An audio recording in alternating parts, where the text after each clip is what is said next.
I'm really excited to have on the Sick podcast today Dr. Jeremy Gardner. You might be the first doctor that I have had on the podcast since I started, and we'll talk a little bit about what you have a doctorate in. But Jeremy and I met, or Dr. Gardner and I met through a mutual friend who does some of our video production, as we are both career coaches in the same space and trying to help accelerate careers. But first, Dr. Gardner, introduce yourself to the sick audience and tell them what you are a doctor in. Absolutely. Thank you, Alan. So, first of all, I'm a doctor in aerospace engineering. So, my entire background was about building airplanes, and it was a whole different career, a whole different life. But today, I am the CEO and founder of Career Propulsion, which is helping executives landing their next level jobs. Nice. And I love that you came up with the name Propulsion for your company. My company name is called Kadima, which I know you're Israeli, so Uh-huh. you probably know what the meaning of the word is, forward. But I think you and I both think about careers in terms of like acceleration, propulsion. Love to hear a little bit of your thoughts of how you came up with that name. When you start a company, you always focus on the wrong things. In my case, it was focusing on the logo and on the name, thinking that this is going to make or break the company. And I spent a lot of time just thinking, how do I bring together my passions, my background, my education with what I want to do next? So propulsion was always at the core of what I've done. So he just came together and it was just a natural fit after multiple iterations. Nice. And I'm looking at your LinkedIn profile, which is very well written. And you say in your profile, I help underappreciated directors get VP level interviews within 2 months. Tell me and the sick That audience how you do that. that is correct. So this is our core value prop, really taking directors to VP level interviews within 2 months. We approach the whole job search from a point of view that the person is a product, meaning that the person is not just a candidate looking for a job, but a product, meaning the solution to a company's problems. Now, it's not just a product, it's a very expensive product costing hundreds of thousands of dollars to lease every year. And with that mindset, we need to nail the positioning, we need to create a go to market strategy. We have an entire structure so that the person as a product is going to just go through that journey one step at a time. And when you are very methodical about that and you are measuring the results of each step along the way, you can very consistently start landing interviews within 2 months, even if the job does not exist when you are looking for that job. Mm-hmm. And I like how you think about productizing people.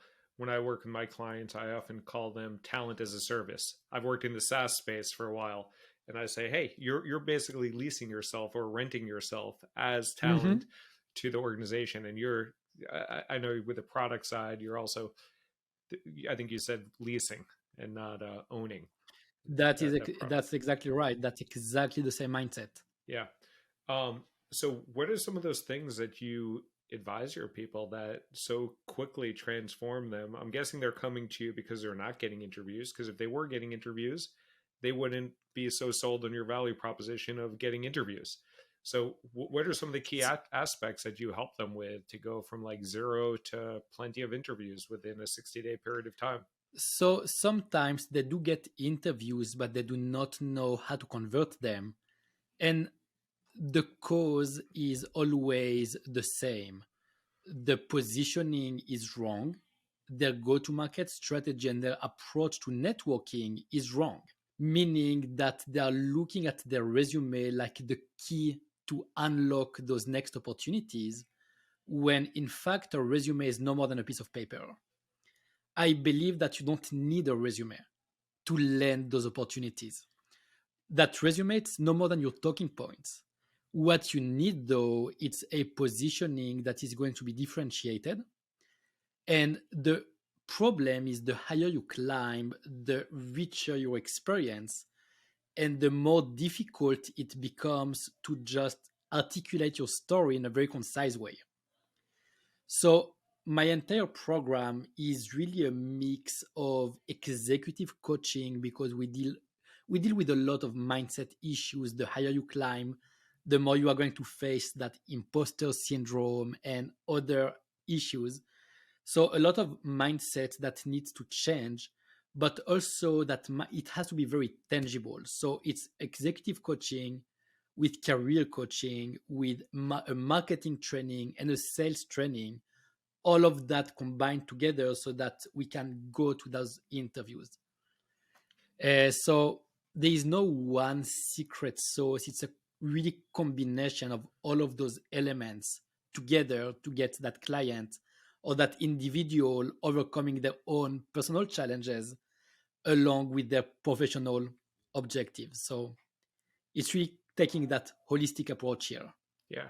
And you talked about mindset first, and I find that is a large challenge between some of my clients that are successful versus some of the clients that are a little slower to, I guess, adapt to the process. Talk a little bit about the mindset of what sort of mindsets people might be coming in with and what sort of mindsets you try to help to alter that, not alter, but to influence those mindsets to be more successful. So typically, the mindset is that the biggest challenge that we face is that people are getting into their own way, meaning that our program, it's a program that takes a lot of work. It's not an easy one, and it's only for high achievers, high performers. So we help winners winning more in a sense. So their mindset, that the mindset that we're dealing with, it's people who are able to climb very fast, but they don't believe yet. They know they want to keep climbing. They know they want that VP level job, but they don't believe yet that they deserve it. So a part of our positioning, a part of our transformation is telling the story in a way that they will be capable to articulate why they deserve that VP level job. But by building that story with them, they start believing in it because they're the ones articulating it. And this is where that transformation is happening. It's not happening in a one meeting. It's not about the resume. It's about that transformation so that they believe in the product that they're going to pitch, meaning themselves. That's really what we are solving for here. And I'm also a firm believer. The resume, I think you said like resume may not even be needed. I think resumes are kind of a table stake that you have. Everybody has a resume. But what are some of those key differentiators? And I think you alluded to it before, so I might be serving you up a little softball here. But what helps to get people those interviews if it's not the resume? So knowing how to articulate the story, that's the foundation. To get those interviews, what they need is for them to identify very clear targets and knowing how to build a network around those targets. So all of the job seekers are approaching that problem the wrong way. It means that they're going to tap into their network, hoping that an opportunity will come out of that. And it's going to work to some extent, but the more they're going to climb, the more their network is going to stay behind them, and the less opportunities they are going to have. So this strategy that might work at first is going to stop working at some point. And this is where we are teaching people through a very defined process how to network. Networking is a science, it's a process. There's not such a thing about being good or not being good at networking. It's a skill. It's something that you learn. You are creating a clear funnel in a way, and you are bringing to that funnel only qualified people who are qualified to create a job for you. So people always think about the same 4 or 5 companies when they want to transition to a job. They're thinking about the big tech, the big consulting, the private equities. It's always going around those categories. But do you know, Alan, how many companies you have in the US? Do you have a sense? 5 million? I don't know. 30 million companies. There is an abundance of companies in the US, and you just need to dare dreaming where you want to go so that you can be intentional about that journey. So, for example, I had a client working at MasterCard, not MasterCard, sorry, American Express. She was, and you also spent some time there, right? I was in Amex for almost 6 years. So she spent 10 years at American Express. She climbed to the director level. Then we started working together because she saw that it was difficult to make that next jump internally to the VP level. Yep, it's hard going from band 40 to band 45 within Amex. That's the band levels they have there. Yes, so as we started creating that go-to-market strategy, her initial segments were around financial services, which makes sense. It's American Express. You want to go to financial services. But as we spoke to that, I just asked her, what really excites you? I'm sure that when you were a child, financial services was not the one industry that you wanted to go after. And this is when she started speaking with me about the luxury travel industry. What do you mean luxury travel? Like Hilton, like those hotels? She was, no. That's not luxury travel. He told me luxury travel, it's for people with a lot of money. They're going to get extremely personalized experiences at the best hotels in the world, at the most unique places that you can go. And as she was speaking to that, you could see suddenly just the fire in her eyes as she was speaking to that. And it got me excited. It made me want to travel like that. But because it became a part of her go-to-market strategy, she started approaching people using our 90-30-10 framework in that industry. And she did land jobs in financial services, opportunities, but she also landed an opportunity to become the COO of a luxury travel startup that is about to raise a Series A. And this job was not existing before. So that's what I mean about networking, going about it in a very, very intentional way. Cool. Do you mind sharing a little bit about your 90-30-10 framework, or will I have to kill you if you share that? Well, if you kill me, I guess, if you share that. Yeah. No, absolutely. The 90-30-10 framework is all about understanding how to drive people through a pipeline so that within a week, you can create advocates for you at any company. So let's assume, and again, the 90-30-10, it's just a framework. It can be very different numbers, so don't take that literally. But let's assume you want to go to American Express, okay? And let's assume you want to become a director. It means that we are going to look for 90 people who are all qualified to help to create a job for you. So we are going to look for 90 people at the VP level or above. Now, if you look for a company like American Express, you are going to find those 90 people. Now, you want to refine that list to be as close as possible to your target, and you start sending to all of those individuals connection requests. Now, you don't want to personalize those requests because it's just such a low value activity. You still don't know who is going to help you or not. And what we are targeting out of those 90 people is only the individuals with the highest willingness to help. That's the key here. We are not going after everyone, just the people who love helping others. And for that, we need to understand that it's a game of quality and quantity. So we bring 90 people into that funnel. We can automate that task, by the way. I'm always teaching my clients how to not waste even 1 minute on that task. It's such a low value activity, sending those requests. Out of those 90 people, a third is going to accept those requests. That's the stats that I'm seeing very consistently. So we lose 2/3, but we don't care. Those 2/3 require more energies from you in order to engage with them, in order to help you. So we got the top 30 people willing to help others. From there, you want to speak with them over the phone. Nothing is happening like that. So you will send them a text message, an audio message, or a video message asking for a phone call. If you send them a text message, the response rate is 10 to 15%. But if you send a video message, the response rate is 50 to 65%. So out of 30 people, you are going to have 15 responses.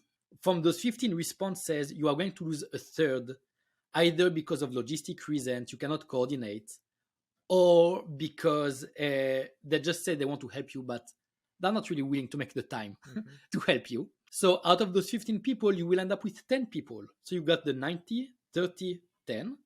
You speak with those 10 people.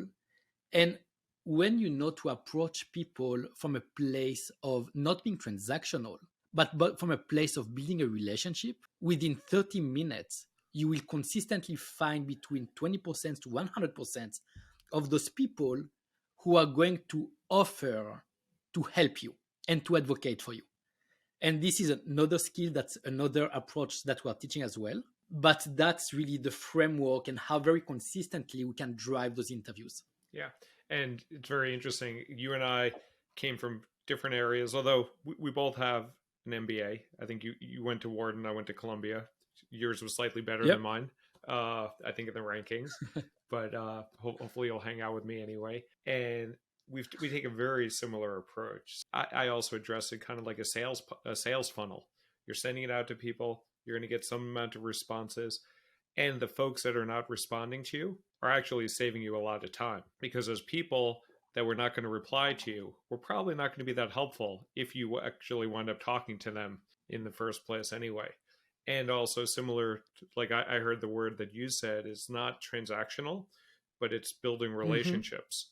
And something that I teach is not to ask for referrals, because what I find is about 99% of people, if you ask them, hey, Jeremy or Dr. Gartner, will you refer me into whatever? You'll say, yeah, because it's a lot easier than saying no to somebody's face. And then when push comes to shove, will you actually refer me? Who knows? But if you like kind of earn that referral, it's a very different situation. And that's through the relationship building that you're talking about. Exactly right. Now, that misconception that people have is that it takes time to build a relationship. Now, it is true that if you want to get married to that person, it's going to take many years. But if all you want is a referral, it doesn't take more than 30 minutes to build enough trust. It's about trust. Yep.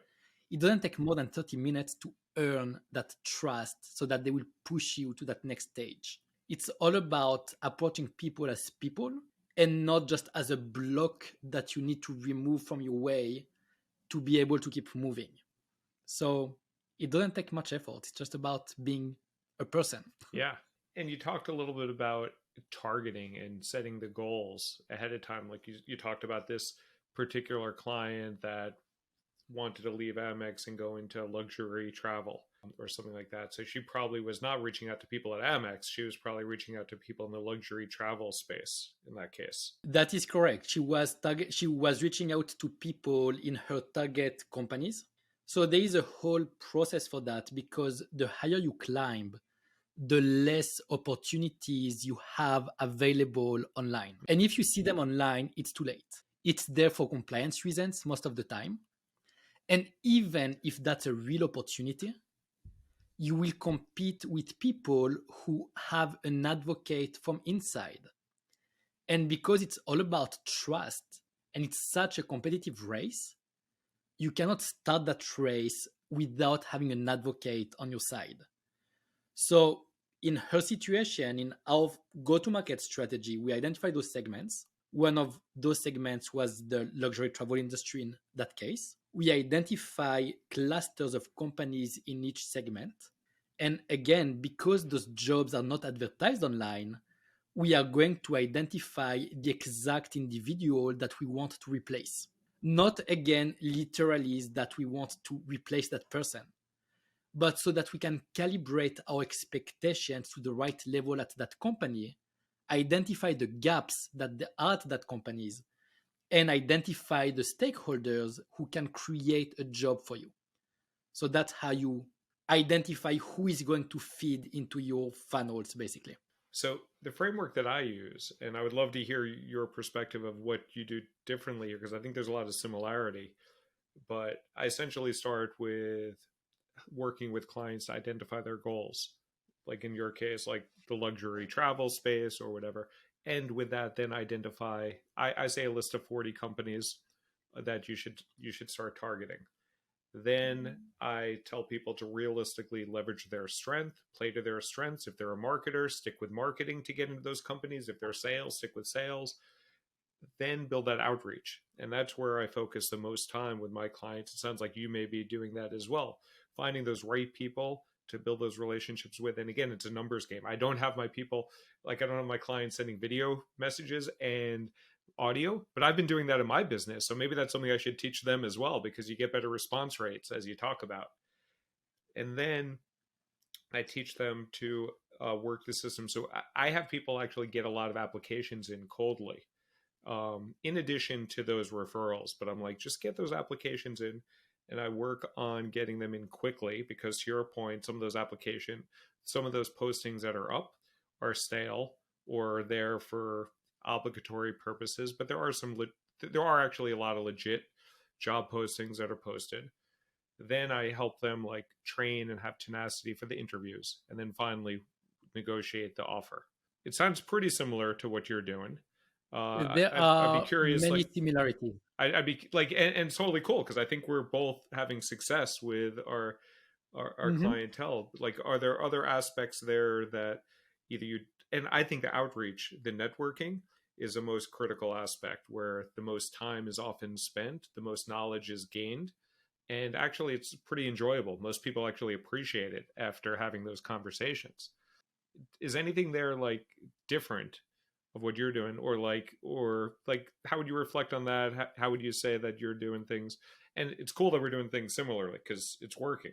But I just love your, When something works, it works, yeah. right? So the entire approach makes sense completely. I think the biggest difference, I believe that your clients are mostly targeting tech. Is that right? I generally focus on big tech companies, although now, and Mhm. I do want to talk to you about this, about like the changing environment. I help people get into Unilever, into Johnson and Johnson, into Society General, and all different sort of companies. But I have historically focused on tech because they pay well. They Mhm. were hiring a shit ton of people. Now, not so much, and they treat people pretty well. Got it. Got it. So my clients, they come really from all over the Hmm. place. Mostly, almost everyone is coming at the director Hmm. level. Otherwise, the lowest level we accept, it's really the manager level. Hmm. But they come from all over the place and they have no clarity many times of where they want Yeah. to go next. Which is why that go-to-market strategy is really about defining those potential futures. We spend a lot of time on that positioning. That positioning, it's critical to get it right, so that people understand that they are not a commodity, but they also believe in themselves and how to articulate that. Now for the networking piece, I'm a scientist by training and I need my numbers. So I created dashboards where we are tracking all of the data from the clients. So it's like a mini CRM in a sense for the job search, but that is mostly because when I work with clients, they are not always going to tell me the truth. For example, that something works, that something doesn't work, and everything is going to be so subjective. So when we meet, we can just go to those dashboards and right away I see the numbers and I can tell them, this is where you have a bottleneck. What are you doing there? This is where you can accelerate. So everything is super data driven from one side, but at the same time, you do need to connect that, as you were saying, to just learning how to build those Yeah. relationships. It's a game of people, and we are using the data, but in the end, it's about people, as you were saying before. So Yeah. And where do you see some of those bottlenecks occur? So you're digging into this data. Do you see common themes occur with your clients of where they have challenges, or is it just all over the board? it will happen. It will be all over the board depending on the specific weakness of the client. Some of them, for example, will have a mindset that they need to bring to the network only people that they know. And they will select one by one the persons they're going to send a connection request to, which is why I'm forcing now everyone to just automate that process. There are others who are going to be really bad with the videos, and I will need to coach them on how to be better at videos. And for me, the success is just the metric in the end of the day. What is your conversion rate? But there's one thing that is in common that all of them need to follow, and I would assume it's the same for your practice. Everyone needs to dedicate time in that for that process every single day. Otherwise, it's like buying a membership to a gym and not showing up. Yeah. It's not helping anyone. I use that analogy as well. I generally advise my clients like on a weekly basis. I was like, okay, you got to dedicate 10 hours per week to this effort. And my process is usually a 6-month process. They get jobs within 3.76 months. But I'm like, I set expectation. It's going to be 6 months. How much time do you find that is required to get those muscles at the gym? Not just buy that membership, but to get the results that the person is seeking. So within 2 months, 88% of them start getting interviews consistently. And the interesting number, by the way, it's not the 88%, but that's the 12%. The 12% of people who do not get those interviews. You know who they are? Those are the people who buy the membership to the gym, then know they have to show up to the gym, but still, and they're going to invest a lot of money for that membership, and they will still not show up to the gym. Those are the 12%, but otherwise, 88% of people succeed to get those interviews. And within 6 months, because our program, we also provide support for 6 months, within 6 months, 72% of them will get an offer that they're going to be willing to accept, that they will be excited about. And we always identify who are those people who do not get that. And typically, it's again people who get themselves into the way. For example, 72% of people do get offers, meaning that 28% do not get offers. Out of those 28%, you got the 12% who just do not show up to the gym. I just don't know what to do with those people. I don't want them in my program. I'm kicking them out from the program when I see that they're not serious about it. And the other 16% are the people who with a scarcity mindset. It means that they start getting interviews after 2 months, and they will be so scared of not getting other interviews that they are going to stop everything, focus all of their energies in trying to convert those interviews. And by the time they will be rejected, because you never convert 100% of the interviews, they will have an empty pipeline. And they will have to restart that pipeline. And it takes time. And they will end up getting jobs, but it will take them 9 months, sometimes a little bit more. So those are really the failure modes that I've identified so far and that we are working on just eliminating, because we can, I believe, avoid that with the right coaching. Yeah, and I see that often as well. And people take the different interviews and the different opportunities in parallel. They're like, oh, let me continue down this path and see how this is working out. The hiring manager said they really like me. I think this is going to work out. Well, then you got to go into the loops. And with the loops, you're competing with 3 to 5 other people. And you could kick ass in the interview, but you could be going up against the CEO's son, or someone who happens to be an internal candidate, or someone that just happens to have a little bit closer experience to you. And then you get all invested in that. And meanwhile, you let your other opportunities dry up, and then you got to start from scratch again. So I see that as well. So the job market's definitely getting tougher. How long have you been running Career Propulsion for? So I started Career Propulsion at the beginning of COVID. So everyone were losing their jobs left and right. And because this is really how I navigated my entire life, just going after whatever opportunity excited me, irrelevant to my qualifications, I just offered people to do their resumes for $5. And that's how everything started for me. But it started in the recession. Now we are again in a recession. And the thing is, even though you have a macro trend of people being let go, at the micro level, at the individual level, it does not matter. Because when you got opportunities that are being lost in one sector, you are going to have other sectors that are going to thrive. It's all about identifying the winning teams, knowing how to pitch it, and finding that one individual that's going to believe in you, which is why the positioning is so important. But recession, no recession, I see the same success rates with my clients.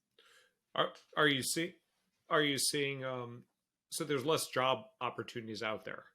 Like I monitor that job opportunities at the top 100 Online, companies online, but I think so. You don't think that's correlated? You think as many jobs are open not in the at the hidden leadership job level. market, the quote unquote hidden job market?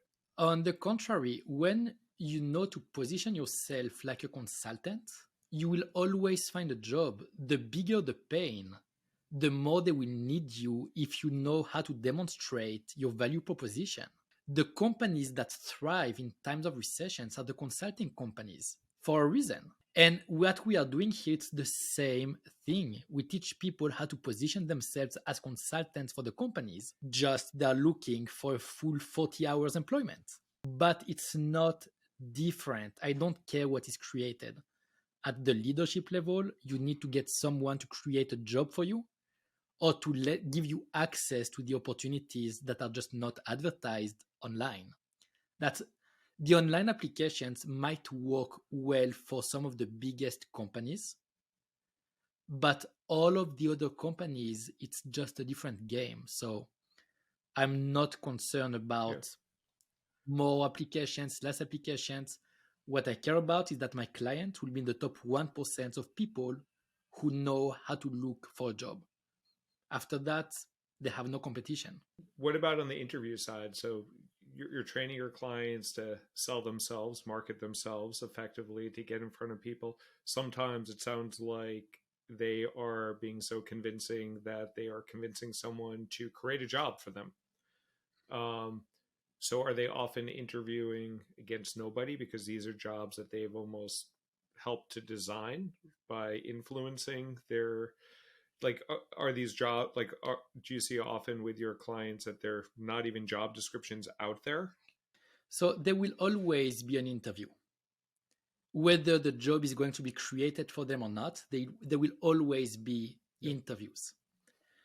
The difference is when we help people moving from the director level to the VP level, you cannot play the game in the traditional way. What I mean by that is, let's say you are going for a job, you are exposed to an opportunity that was not advertised anywhere, that is internal, and there are headhunters that bring other candidates, and you just get into that race because the right person just advocated for you to get into that race. You will compete with people who are already at that VP level. Now, it doesn't mean that those VP level people are more competent than you.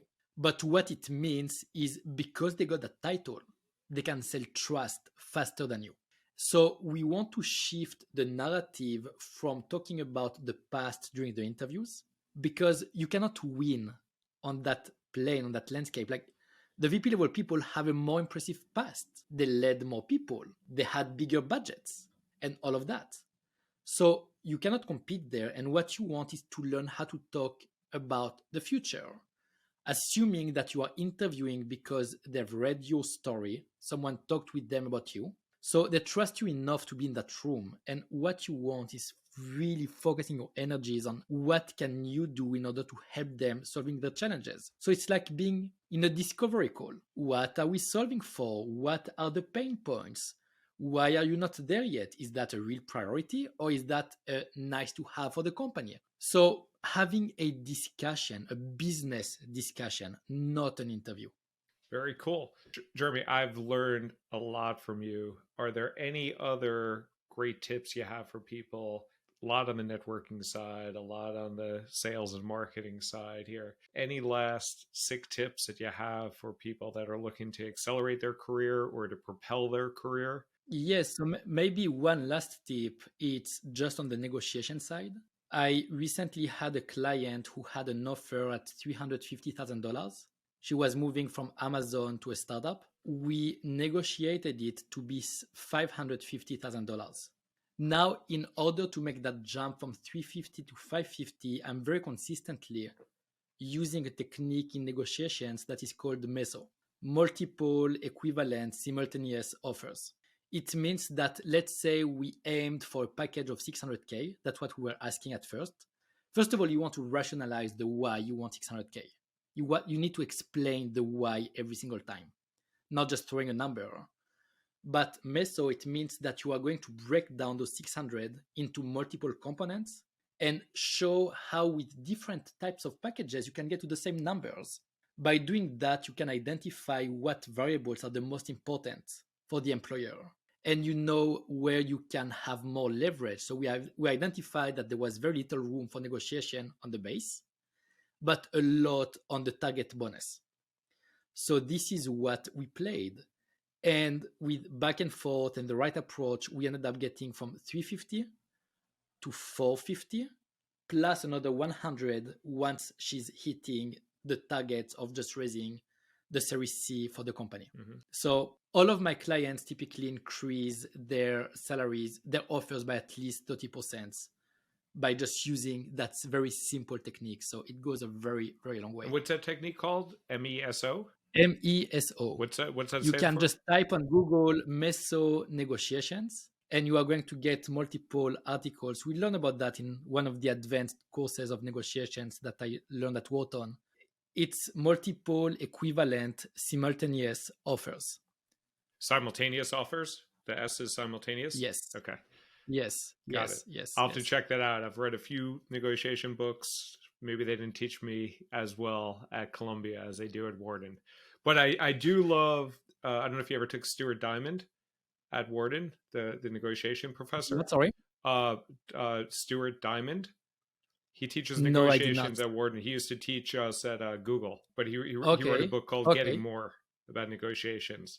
So I don't think he mentioned that in the book, but anyway.